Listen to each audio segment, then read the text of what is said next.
Hello and welcome to this Junior's Gasoline Alley, where today we're going to be fixing a liftgate that is, well, obviously misaligned, and that's because the strut for the electronic liftgate, well, it's down.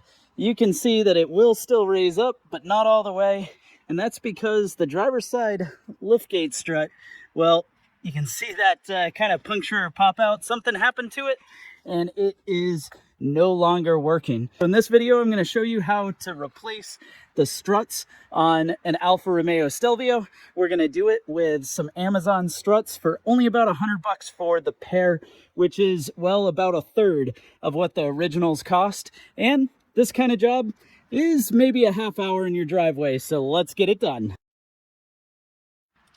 Now, to replace this strut, it is connected just like a standard issue strut would be, with these little clips that pop out. But the main concern here, main thing that makes it challenging is, of course, the electronics. Now, the electronics go through this port, and you'd think there's a clip up there, but unfortunately, that is not the case. It's hidden behind the interior trim. So our first task is going to be pulling this trim out just enough that we can get to the clip, get that undone, and then we'll remove the strut.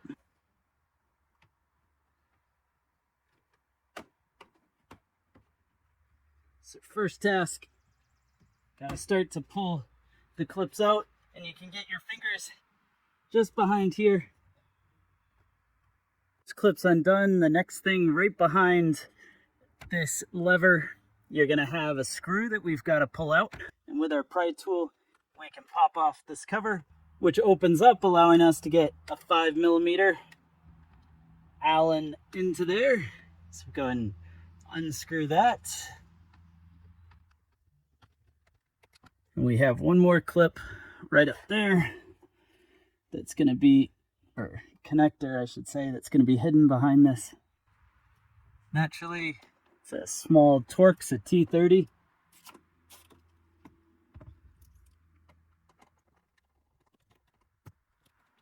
And then now we're going to have much more leeway to get further back in. All right, and we've just gained enough access that you can see the clip right back there. That is the clip for the wiring, so I just got to fish that out. Get that to disconnect.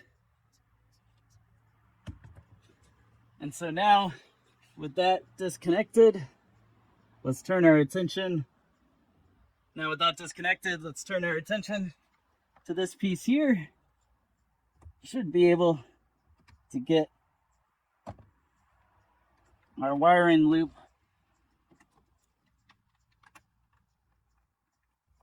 to come right up, and now we can move on to removing the strut. And to remove the strut here, I've gone ahead and I've put just a stick to hold up the liftgate, and now we've got one clip there and one down here that we can get undone, and doing so pretty darn easy. All you got to do, slide some sort of pry tool underneath and get this guy to come up.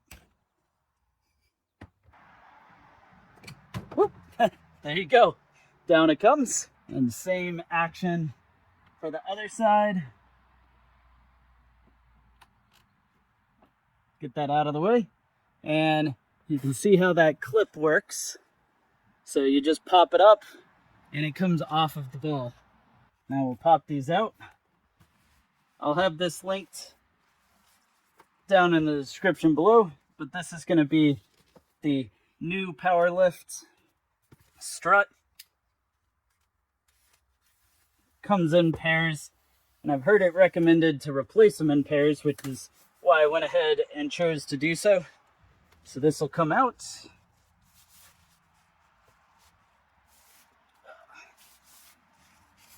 And what we're faced with is more or less the same thing as what we had before.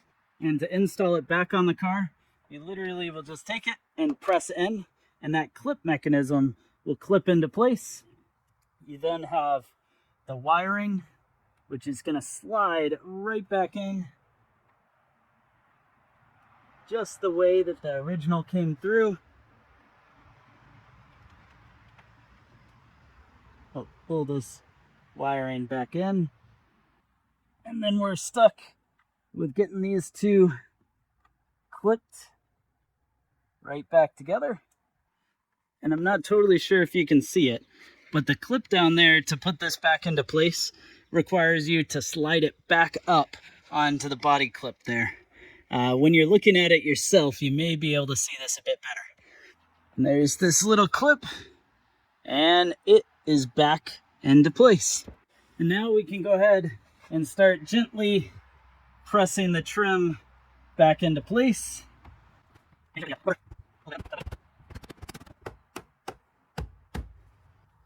All right, so I'll go ahead and take the support off. This is going to come down, and we just need to get the new strut clicked in. Which now that that is clicked in and up, let's go ahead and see if it works. We'll manually close. Nice and easy. And then press the button.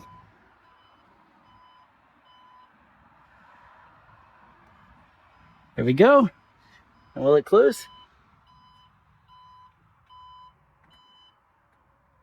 And for extra credit, let's go ahead and jump into the power liftgate module and have it relearn what we have going on. That way we can read the fault codes, see what's there. All right, we've got the open circuit. Let's go ahead and clear fault memory. Yes, perfect. Special function. Miscellaneous. All right. Clear self-learning. Procedure complete. So once we've done that with the code reader, let's go ahead, hit the liftgate. It's going to bring it through the learning process. We're going to open all the way up. And then I can go ahead and close it.